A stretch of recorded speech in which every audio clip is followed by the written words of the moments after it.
Hi guys, this is Julia from Just One More Card, and today I have a fun video for you showing you how to color with Inktense pencils. I got a beautiful stamp set from Simon Says Stamp. This is the summer garden set, and these flowers have lots of details, so they're really fun to color. And I want to create a scene. So I'm starting out by stamping the flower with some Altenew ink, and I'm using a very light ink because I want to go for the no line coloring style. I also fuzzy cut some masks, and I'm using the masks to cover up what I had just stamped. And if you do this, then whatever you stamp on top of this will appear to be behind it. Yeah, I know, it's kind of confusing, but I guess you have seen the technique quite often already, so you know what I'm talking about.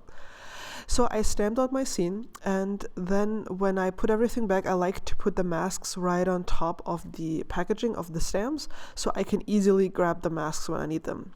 For coloring, I'm using the Inktense pencils, and I have this color chart in the lid that of course I made it on watercolor paper. Just so I know immediately how the colors will look like on paper.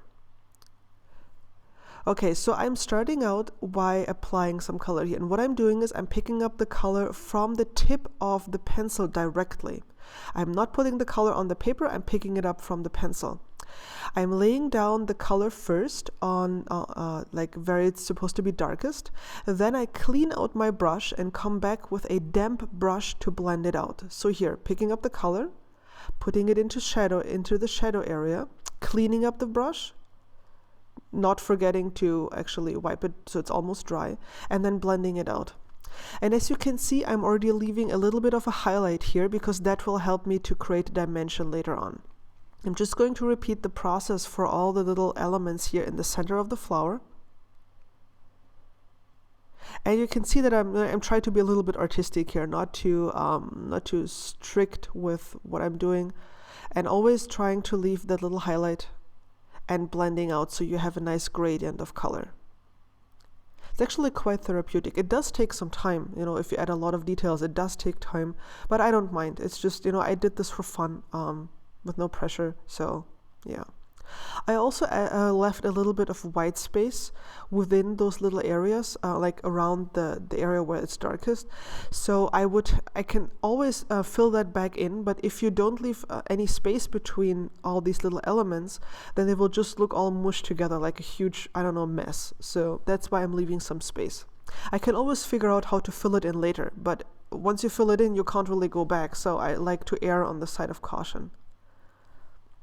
See, I'm drawing this here and leaving my little highlight space.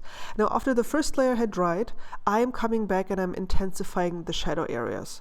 Inktense colors don't really reactivate once they are dried. They're inks, they're not like real watercolors. So once it's dried, it's permanent, basically.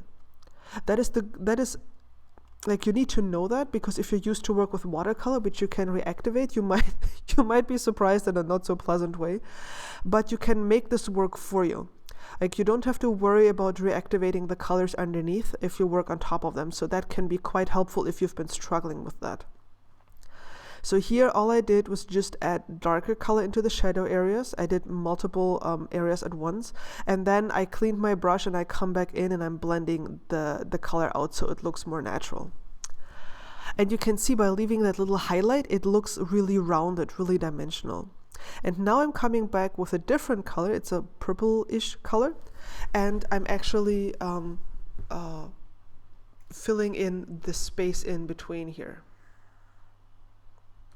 And for the rest of the coloring, I'm just going to play some music for you, and then I'll catch you again on the flip side.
All right, now that the coloring is done, I wanted to add some interest to the white area here. So what I'm doing is I'm loading up my brush with water, and then I'm just flicking against the tip of my pencil here, holding it over the my paper, and that just gives me this really nice splatter effect. And you can you have to experiment a bit. It's a little bit messy, but once you figure out how to do it, you can create really nice effects quite easily. Then I'm using my Misty to stamp the sentiment, because I really did not want to mess up the sentiment after all the work that I had put into coloring this piece. As always, I'm using VersaFine Onyx ink because it gives me a really nice black impression. And then I added some foam tape on the back of this panel. I'm making sure not to move the panel too much so I won't smudge the color.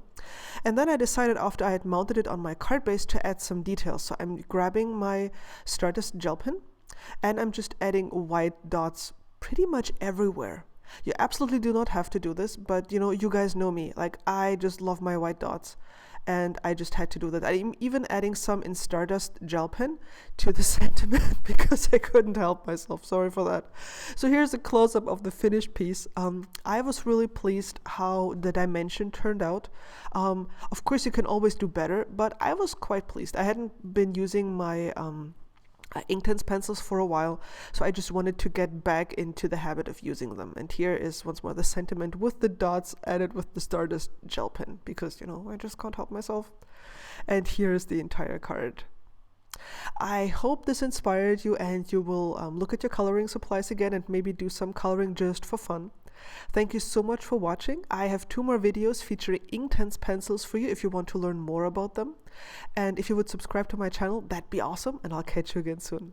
Bye bye.